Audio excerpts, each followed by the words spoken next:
the final round of the Tata Steel Chess India 2022.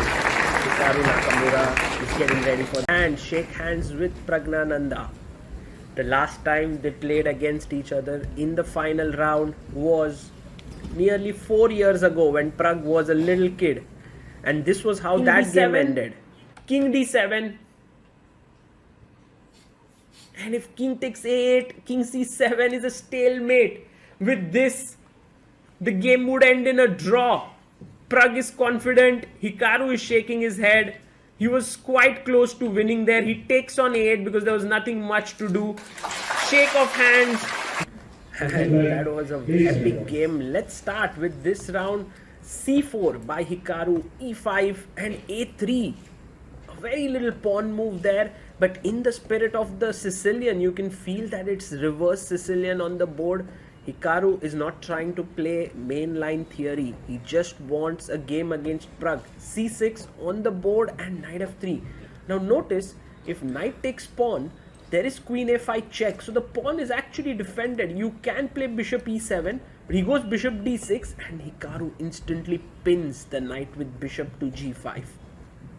Pragg pushes the pawn, bishop away, bishop h4, and now brings his bishop back. Maybe he just wants to push d5 and control the center there. And his bishop is well placed on c7, but instead of playing d5, he goes d6, e3, knight bd7 and d4. So in spite of wasting a tempo with d3, d4, Hikaru is happy with his position because he has more space here. Bishop e2.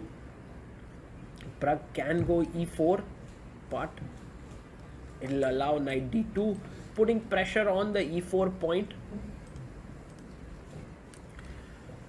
And he's taking his time here because he can go g5, he can castle.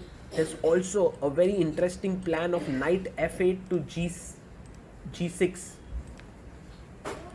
Pragg does go knight f8.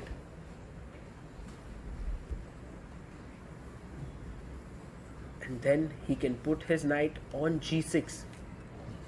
Queen to c2 played. And the knight jumps up to g6. Bishop g3. Now a lot of pressure on the e5 point here. Castles for black. It's a question whether Pragg wants to play e4 and d5, but it might not be in his benefit. He goes bishop d3.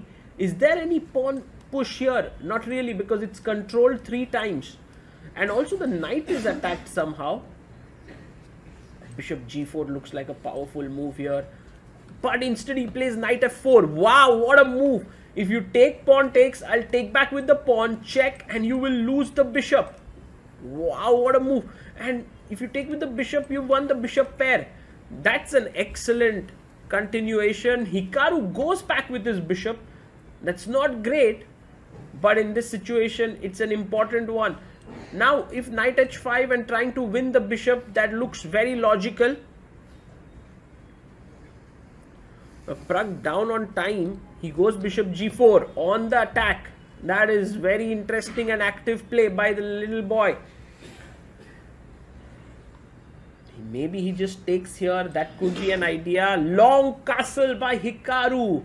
Wow, what a move here. And the point is, you can't play e4 so well because your knight is hanging. So Pragg actually takes on d4. Now if you take the knight, then you will take the knight on c3. So important now is to take on d4, and if you take with the pawn, then my knight on f4 is well placed. I can go knight to h5 here.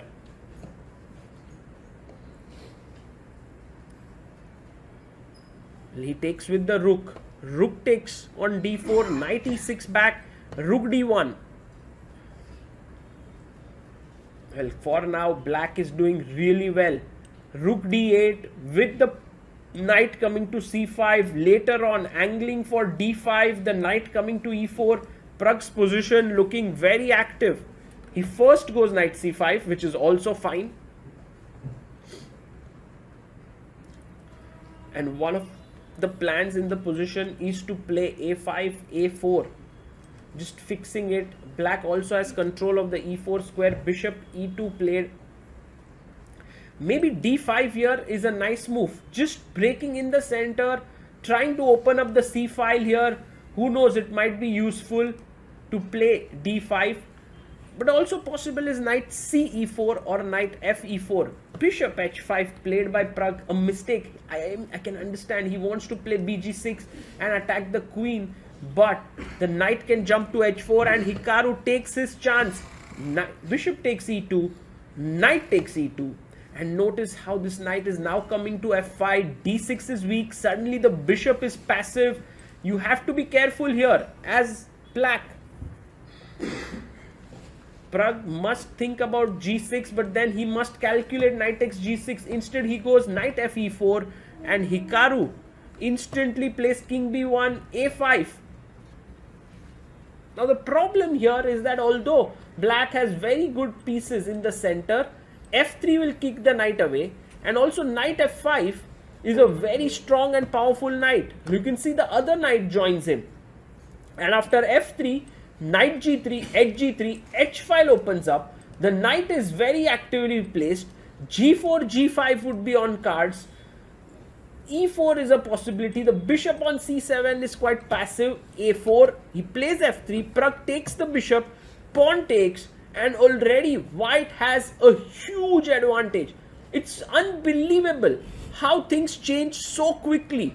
Pragg was doing quite well, but it's this knight on f5 which is an absolute beast. Rook a d8. Pragg is unable to sense the danger that are lying in this position for him.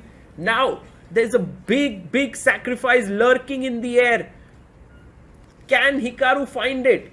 Knight h6 is the move. G h6, he brings his other knight and he takes it. Whoa! Hikaru Nakamura on fire. Takes here, brings his other knight. Now look at this, guys. Knight takes h6. Hanging, king moves up. You move back the knight. The rook is open on this file. The queen can come to h7. It is a massacre here. And even though Hikaru is a piece down here, he has a huge attack. d5 played by Pragg. But how is he going to meet knight takes h6 is unclear. He has to give up his material because after knight h6, Hikaru just making the final calculations. He knows that he's winning here. He takes on h6. If Pragg goes king up and he resigns. He resigns here. Hikaru Nakamura wins. What a big win for Hikaru there. And the point is that if you go king g7, I go knight f5 check, and you move your king back, there is knight e7 check, queen e7, and the queen moves in, and it's a checkmate.